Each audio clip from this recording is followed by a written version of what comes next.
안녕하세요. 주식맘사TV입니다. 자, 3월 첫째 주 주말 아침입니다. 다들 주말 잘 보내고 계신가요? 3월 첫째 주 마지막 거래일이었죠. 지난 금요일 날 종목 리뷰 및 다음 주 관심 종목에 대해서 말씀드리겠습니다. 먼저 영상 보시기 전에 좋아요, 구독, 알림 버튼 부탁드립니다. 지난 금요일 새벽 마감한 미국 나스닥 같은 경우에는 또 급락이 나왔죠. 2.11% 또 하락이 나왔습니다. 그에 따라 우리나라장 장중 한때 2%까지 하락했다가요.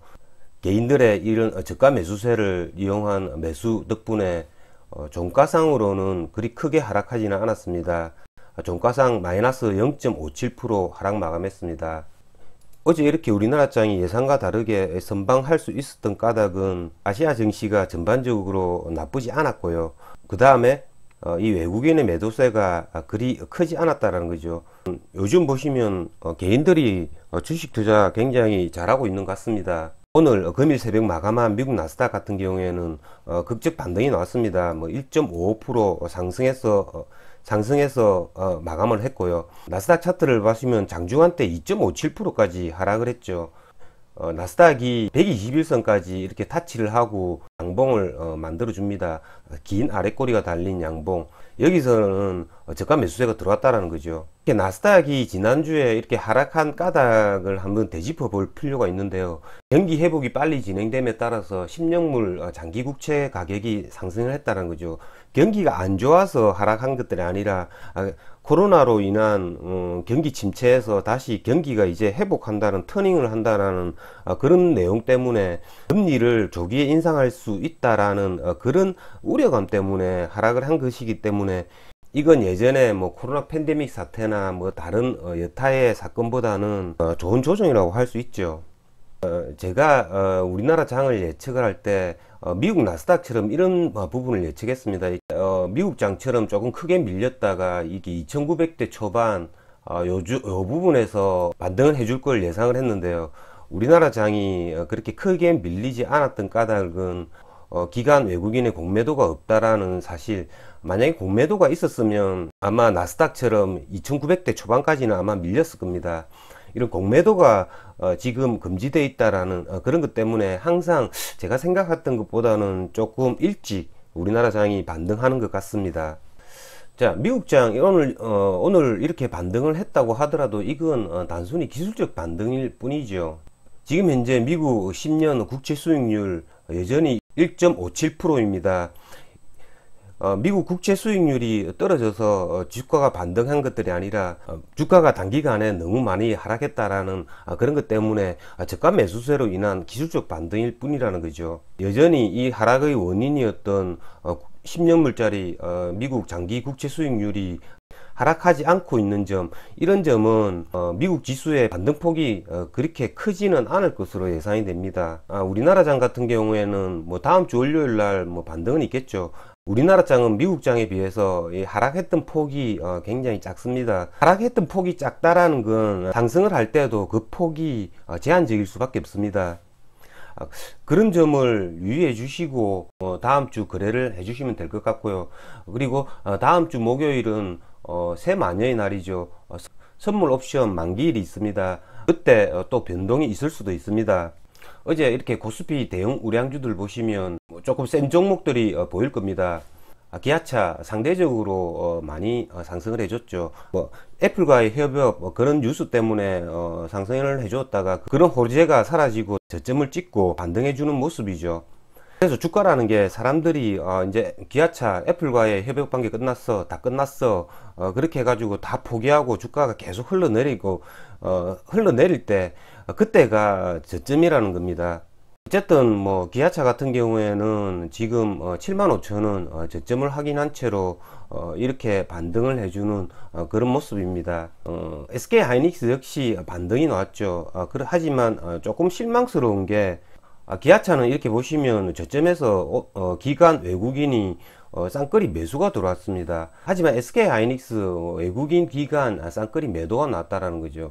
그렇기 때문에 SK 하이닉스가 전고점 15만원 요 부분을 뚫고 신고가를 갱신해 주기는 지금 현재상으로는 조금 힘들어 보이지 않나 라는 생각이 듭니다. 반등은 하겠지만 14만원과 15만원 이 사이에서 조금 행보하는 그런 모습을 보이지 않을까라는 생각이 듭니다. 그 다음에 조금 특이했던 게 이런 석유화학 관련주들입니다. 뭐 석유화학 관련주들 제가 연일 말씀을 드리지만 롯데케미칼, 그리고 정유 관련주인 S오일, 이런 애들 보시면 상대적으로 다른 애들보다 굉장히 세죠. 태양광의 주 연료인 폴리실리콘 관련주인 OCI 같은 경우에는 드디어 전고점을 돌파했죠. 제가 OCI를 뭐 연일 계속 말씀을 드리는데요. OCI 전일에도 기간에 매수세가 들어왔습니다. 19만 주 정도 매수세가 들어왔고요. 이 기간의 매수세가 굉장히 양질이라는 거죠. 이 금융투자가 사는 것들이 아니라 연기금과 투신, 보험 이쪽에서 산다라는 거죠. 그렇기 때문에 저 같은 경우에는 조금 늦었지만 OCI를 종가 오버나잇을 해봤습니다. 지난밤에 끝난 주요 이 상품 시세를 보시면요, WTI 가격이 66달러까지 치솟았습니다. 그렇기 때문에 다음 주에 뭐 이런 롯데케미칼이나 뭐 S오일, 그리고 뭐 OCI 이런 애들의 주가에는 굉장히 긍정적으로 작용할 것 같은데요. 석유화학 관련주들의 주가의 움직임에 대해서 유심하게 관찰해 봐야 될 것 같습니다. 자, 다음은 해운 관련주인데요. 요즘에 해운 관련주들이 굉장히 시세가 좋습니다.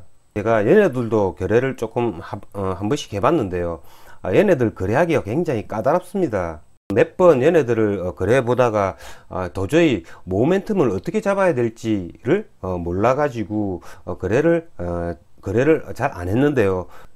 금요일장에서 얘네들이 굉장히 큰 상승을 보였죠. 자, 유럽 운임 늑달새 폭등, HMM 올해 영업이익 2조 도전한다 라는 내용의 기사. 그러니까 컨테이너 운임 지수가 늑달새 많이 올랐다라는 거죠. 이게 매주 금요일 날 인덱스가 발표가 난다고 저는 알고 있습니다. 자, 어제 그러면 발표가 났겠죠. 3월 5일 날 어제 발표난 인덱스를 보시면 굉장히 많이 하락했습니다. 지난주보다 53.34% 하락을 했다고 나오는 거죠. 그러면 다음 주에 이런 해운 운임주들 같은 경우에는 조정이 있지 않을까라고 생각이 듭니다. 이런 조정이 있을 때 이런 애들은 뭐 매수를 하면 좋겠죠. 그 매수 가격은 HMM 같은 경우에는 지금 5일선 위에 있기 때문에 5일선 위에서 놀던 애가 하락을 했을 때 11선을 살짝 무너뜨리면 단기폭은 나온다라는 거죠. 그리고 페노션도 마찬가지입니다. 페노션 같은 경우에도 5,700원 부근, 이런 부분에 오면 저가 매수가 가능하다는 거죠. 페노션 이렇게 보시면 기간에 매수세가 굉장히 좋습니다. 이 기간, 그 중에 이 연기금의 매수세가 굉장히 좋다라는 거죠.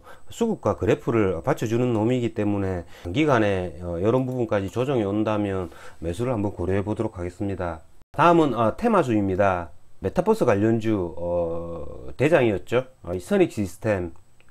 저는 금요일장에서 선익시스템을 거래해서 수익을 낼 수 있었습니다.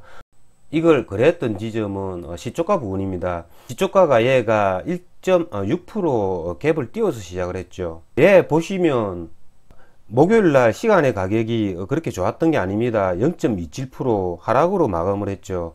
그리고 금요일날 아침장에 보시면 미국 나스닥이 뭐 2.11%나 하락을 했음에도 불구하고 이런 테마주의 대장이었던 선익시스템이 갭을 띄워 시작한다는 거죠.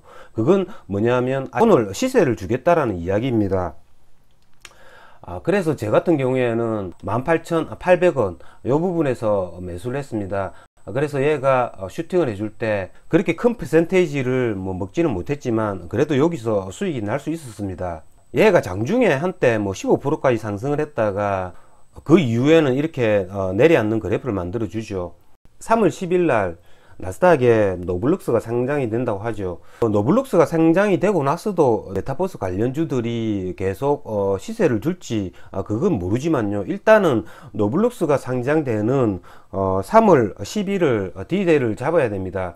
3월 10일이라고 하면 뭐 우리나라 시간으로는 다음 주 목요일이 되겠죠. 얘네들 기간이라는 게 다음 주 주초 월화수 그 정도밖에 되지 않습니다. 선익시스템 시간에 지금 5% 상승을 해주고 있는데요. 얘가 만약에 다음 주 월요일이라도 시세를 주면서 뭐 상한가까지 가려고 하면 후발주자들이 따라가 줘야 됩니다. 예를 들면 선익 시스템이 만약에 뭐 20% 정도 갈 때 다른 N게임이나 한빛소프트 얘네들 10%, 그리고 얘가 상한가를 찍을 때는 얘네들도 한 15%에서 20% 정도 올라가 줘야 된다는 거죠. 그렇게 해야지 테마로서의 힘이 생기는 겁니다. 그렇지 않고 얘만 홀로 상승을 나타내 준다면 지난 금요일 날처럼 윗꼬리를 맞는 이런 모습을 나타낼 수가 있습니다. 그렇기 때문에 장중에 단타를 치다가 물릴 수도 있다라는 거죠. 그런 점을 참조해서 다음 주에 거래해 주면 되겠고요. 윤석열 관련주들 중에서 새롭게 나온 애들이 있습니다. 이 애니능률이라는 애 이틀간 상한가를 갔는데요. 얘가 상한가를 간 이유가 서현에서 근무를 하던 그 사회이사죠. 윤석열과 같은 뭐 동문인 걸로 알고 있습니다. 그 사회이사가 뭐 애니능률로 옮겼다라는 그런 이야기가 있습니다. 그렇기 때문에 애니능률이 뭐 상한가를 간 것 같은데요. 대선 테마주들 같은 경우에는 워낙 변수들이 많고 거래를 하기가 굉장히 까다로운데요. 하지만 다음 주 초에 발표되는 대선 여론조사를 미리 예측해 본다면 아마 윤석열 전 총장의 지지율이 조금 많이 상승할 겁니다. 펜 엔터테인먼트 얘도 애니능률과 마찬가지로 윤석열 관련주로 새로 부각되고 있는 애인데요. 서현 탑메탈, 뭐 덕성이 이런 애들은 너무 때가 탔고요. 그렇기 때문에 새로 부각되는 이런 애들은 이제 시작이기 때문에 만약에 거래를 한다면 저 같은 경우에는 뭐 애니능률이나 펜 엔터테인먼트 이런 애들로 윤석열 관련주로 뭐 거래를 할 것 같습니다. 미국 나스닥이 7% 하락하는 동안 우리나라 장은 어제 저점 대비 뭐 3%도 하락을 안 했죠. 뭐 어제 종가 대비상으로 치면 2% 정도밖에 하락을 하지 않았습니다. 그렇기 때문에 우리나라 장 다음 주에 기술적 반등을 하더라도 그 기술적 반등의 폭은 미국 장보다는 상대적으로 약해질 수밖에 없다라는 점, 그런 점을 참고해 주시면서 다음 주 초는 거래를 해 주시고요. 다음 주 중반에 있는 선물 옵션 만기일, 지금 현재로 봐서는 그다지 큰 뭐 변동폭이 일어날 것 같지는 않는데요. 하지만 주식시장은 어떻게 될지 모릅니다. 그렇기 때문에 선물 옵션 만기일 뭐 단기간에 뭐 등락이 심해질 수도 있습니다. 그런 걸 참고해서 다음 주에 거래를 임해 주시면 될 것 같습니다. 이상으로 주식마법사TV를 마치겠습니다. 제 영상이 도움이 되셨다면 좋아요, 구독, 알림 버튼 부탁드립니다. 끝까지 시청하신 분들에게는 보유 종목이 급등할 수 있게끔 마법을 걸어 드리겠습니다. 윙가르디움 레비오사. 감사합니다.